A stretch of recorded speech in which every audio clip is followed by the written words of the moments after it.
I am not giving you any answer as such. What I am giving you is an insight into the mystery of life.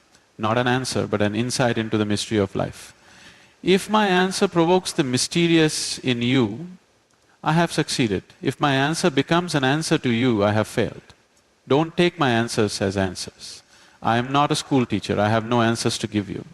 That which I have to give you is the sense for the mysterious and the miraculous. But I understand. It is difficult, I speak one language, you speak another language. When I say language, I don't mean English, German or French. I mean my language comes from my being. Your language comes from your being. We may be speaking the same language on the surface, but deep down it is almost untranslatable what I am saying to you. It is impossible to translate it. Then why am I saying it at all? I am just crazy, I cannot resist. It is overflowing, there is no way to prevent it. I have to say it. Just like a cloud is burdened with rainwater and it has to rain. Whether you are able to soak it in or not, that is not the point.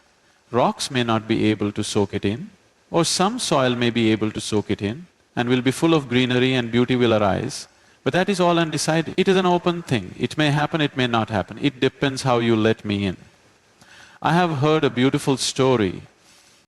A few years ago, in France, an extraordinary meeting took place.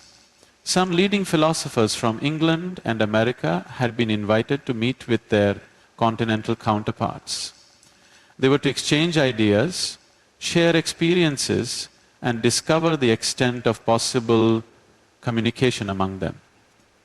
In a very congenial atmosphere, meetings were held, discussions took place, and speeches were made. Many friendships must have been established and no little quantity of wine consumed, but apparently no philosophic communication took place.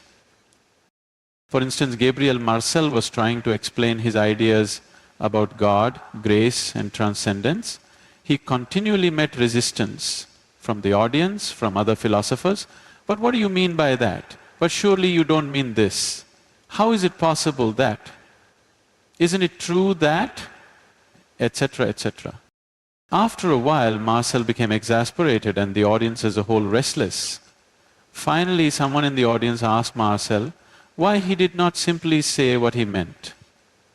Since he had been trying to do just this for some time, he merely replied, "Perhaps I can't explain this to you, but if I had a piano here, I could play it."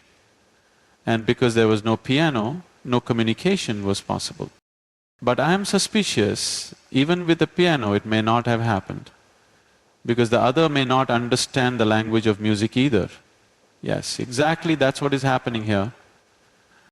What I am trying to say to you is a kind of music that I have heard. It has not been heard verbally. It is in the sound of the running water, it is in the wind passing through the pine trees, it is in the songs of the birds, it is in the silence of darkness, it is in the dancing rays of the sun.